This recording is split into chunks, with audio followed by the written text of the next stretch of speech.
Assalamualaikum warahmatullahi wabarakatuh. Kami dari kelompok 7 akan mempresentasikan tentang pemikiran tentang pendidikan. Baiklah, saya akan mempresentasikan tentang pemikiran klasik atau aliran klasik dalam pendidikan. Itu terbagi atas 4. Yang pertama, aliran empirisme. Aliran ini menganut yang berpendapat bahwa segala keterampilan dan sikap manusia dalam perkembangan ditentukan oleh pengalaman nyata melalui alat indranya, baik secara langsung berinteraksi dengan dunia luarnya maupun melalui proses pengolahan dalam diri dari apa yang didapat secara langsung. Yang kedua, aliran nativisme. Aliran ini merupakan kebalikan dari teori empirisme yang mengajarkan bahwa anak lahir sudah memiliki pembawaan baik dan buruk. Perkembangan anak hanya ditentukan oleh pembawaannya sendiri-sendiri. Lingkungan sama sekali tidak mempengaruhi membentuk kepribadian anak. Yang keempat, aliran naturalisme. Aliran ini menyatakan bahwa anak sejak lahir sudah memiliki pembawaan sendiri, baik bakal minat, sifat, watak, dan pembawaan lainnya. Mungkin hanya itu presentasi dari Nisa. Presentasi selanjutnya saya serahkan kepada Rizka Larasia.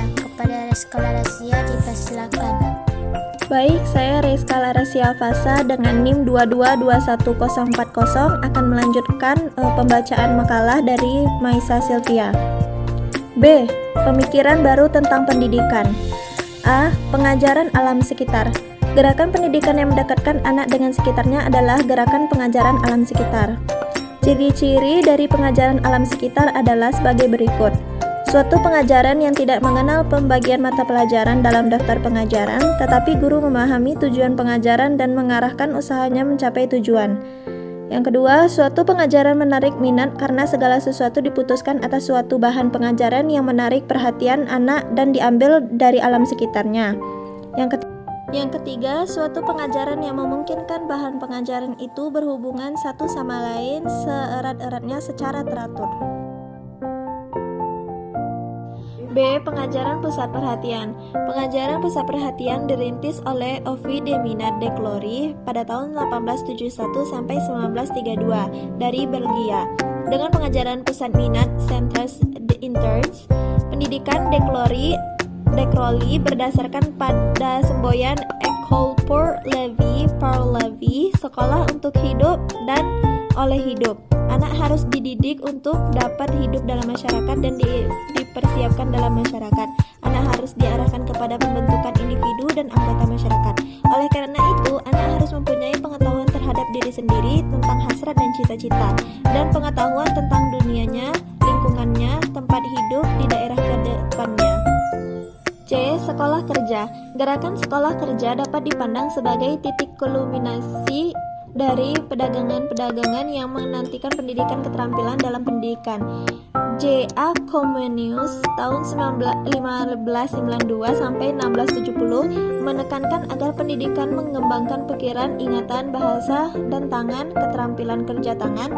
Pestalozzi mengajarkan bermacam-macam mata pelajaran pertukangan di sekolahnya. Namun yang sering dipandang sebagai bapak sekolah karena D. Pengajaran proyek. Dasar filosofis dan pedagogis dari pengajaran proyek diletakkan oleh John Dewey pada tahun 1859 sampai 1952. Namun pelaksanaannya dilakukan oleh pengikutnya yaitu W.H. Callitratic. Dalam pengajaran proyek, anak bebas menentukan pilihannya atau terhadap pekerjaannya, merancang serta memimpinnya. Proyek yang ditentukan oleh anak mendorongnya mencari jalan pemecahan bila ia menemui Sekolah alam. Sekolah alam merupakan sekolah yang dibangun untuk upaya pembangunan pendidikan yang dilakukan di alam terbuka agar mengetahui pembelajaran dari semua makhluk hidup di alam ini secara langsung. Berbeda dengan sekolah pada umumnya yang menggunakan sistem ruangan berupa kelas, para siswa di sekolah alam dibebaskan waktunya untuk lebih banyak berinteraksi di alam terbuka, sehingga terbentuk pembelajaran langsung pada materi dan pembelajaran yang bersifat pengalaman. F. Pendidikan berasrama atau boarding school. Boarding school adalah sistem sekolah dengan asrama di mana peserta didik dan juga para guru dan pengelola sekolah tinggal di asrama yang berada dalam lingkungan sekolah dalam kurun waktu tertentu. Biasanya, satu semester diselingi dengan berlibur 1 bulan sampai menamatkan sekolahnya di lingkungan sekolah. Para siswa dapat melakukan interaksi dengan sesama siswa, bahkan berinteraksi dengan para guru setiap saat. Contohnya, yang baik dapat mereka saksikan langsung di lingkungan mereka tanpa tertunda. Dengan demikian, pendidikan kognisi efektif dan psikomotor siswa. G. Pendidikan inklusi. Pendidikan inklusi adalah sistem penyelenggaraan pendidikan yang memberikan kesempatan pada semua peserta didik yang memiliki kelainan dan memiliki potensi kecerdasan dan atau bakat istimewa untuk mengikuti pendidikan atau pembelajaran dalam suatu lingkungan pendidikan secara bersama-sama dengan peserta didik pada umumnya.